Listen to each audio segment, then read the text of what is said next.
Hi, coaches, and welcome to Courtside with Mental Training Plan.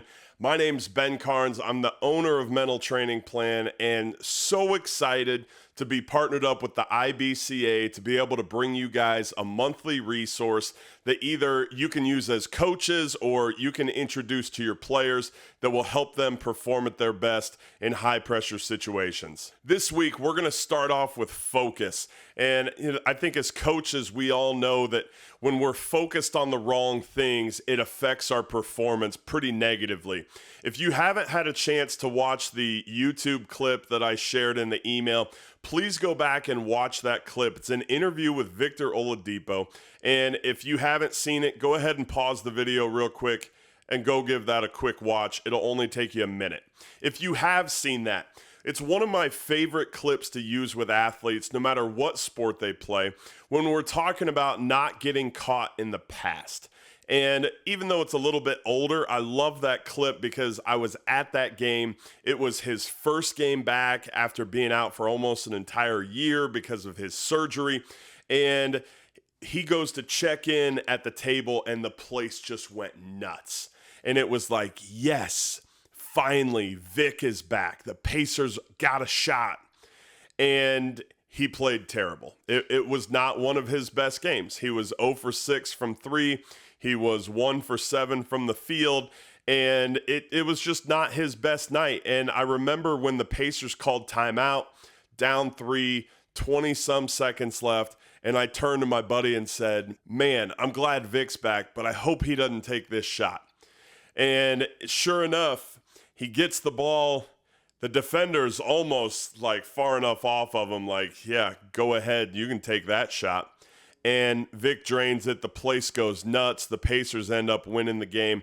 And after the game, I love what Jeremiah Johnson asked him because from a casual fan perspective, that's what everyone was thinking. Like, how did you have the confidence to take that shot? Like, I was there. I was in the stands. I was thinking the same thing. Like, you're 0 for 6. It's just not your night. Shot's not falling. You need to get back in the rhythm. You know, all the things that we would say maybe as coaches. But Vic didn't care about that because he knew the time he had put in. He knew the work that he had put in. His confidence wasn't based on his shooting percentage from that night. And when he asked him, how'd you have the confidence to take that shot? He said, I just shot it, man. Mamba mentality. And I think as coaches, it can be easy to want to just take something like Mamba mentality that encompasses such a wide range of different thoughts and feelings and actions and mentality and mindset. And we want our kids to just embrace that. But especially for our younger athletes, we've got to teach them what that looks like. And so one of the tools that I like to use is just taking a piece of paper and dividing it up into 4 boxes and figuring out what can I control, what can I not control, what matters right now, and what doesn't matter right now. And having the athletes fill this out, and I would highly encourage you to have them use pen and paper, not just do it digitally. We've got a whole podcast called Does Journaling Actually Do Anything, where we talk about kind of the science behind writing by hand, but that's a whole nother topic. So in that first box, like, what can I control? Things like attitude, things like effort, things like hustle. And what can I not control? That could be things from the past. That could be things in the future. Are we going to win this game? Are we not going to win this game? That could be external. Is coach going to be upset with me? That could be internal. I've worked so hard. I want this so bad.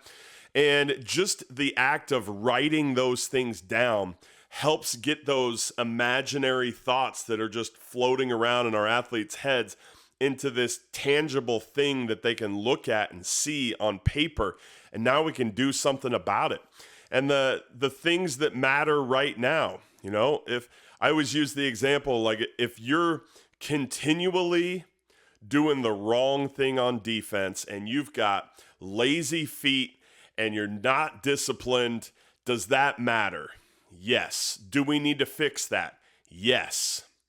Do we need to fix that during a timeout, down 3, when we have the ball and there's seconds left to play in the game?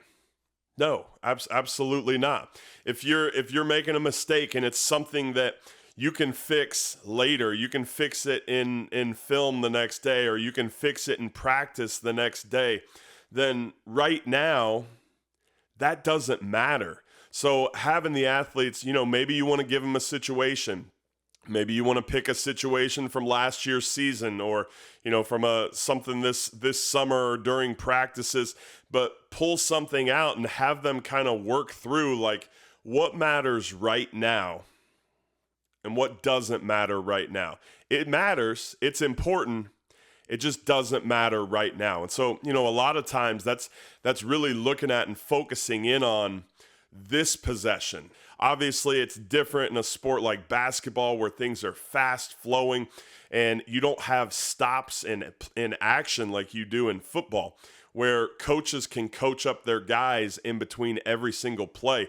So I think this is something that can be beneficial if, let's say, you're a head coach and you've got maybe some younger assistant coaches who are doing a great job and they're trying to coach their heart out, but they're getting stuck on things that don't matter right now during a game. Or, they're getting upset about things that the bad calls that the refs made, or how good the other team's players are. And so, this is an activity that you can even do as a coaching staff. What can we control? What can we not control? What matters right now? What doesn't matter right now? And, as you're working to change the athlete's focus and get them directed onto the correct things, that's a great first step. And sometimes it's like, okay, yes, I want to be focused in the present, but I keep getting stuck in the past. Like, how do I do that? One of the activities I like to do with athletes is have them start at 100 and count backwards by fives. And the only instruction is that you're not allowed to listen to anything that I say. And I'll jump up and down, wave my hands in their face, clap, make loud noise, tell them, no, you're doing it wrong. And then I'll say, all right, stop. And they're all able to complete the task. They're all able to focus and go 100, 95, 90, 85, 80. And I said, were you ever able to completely get rid of my voice? No, like it was there. It was always there.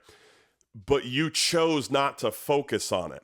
And so, yes, there are going to be times where the crowd is chanting, and there are going to be times where there's other things coming into your mind.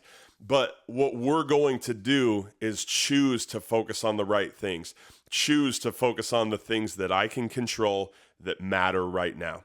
If you've got questions and you want to go a little bit deeper into this, please reach out to me. I'm happy to help you guys out. There's a link down at the bottom of the email that says Ask Ben a Question. If you've got a question, something that you think would be beneficial for us to touch on throughout the upcoming months, please submit that form. Would love to get feedback from you guys about what's going to be the most helpful. Hopefully, though, this is something that you can take back to your team and you can implement right now.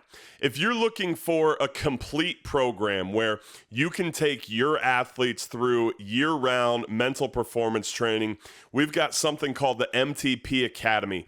And basically, all you have to do is print off the worksheet, play the video, we deliver the content, and now your athletes have this plan on paper, and they're saying, all right, here's what I'm, in this situation, here's what I'm going to be focused on. Here's what I'm going to be saying to myself, or here's what my pregame routine looks like.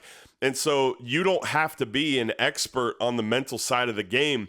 You can just be an expert on coaching your players, coming alongside them, helping to hold them accountable to the plan that they came up with to deal with whatever's going on inside of their mind and body in those high pressure situations.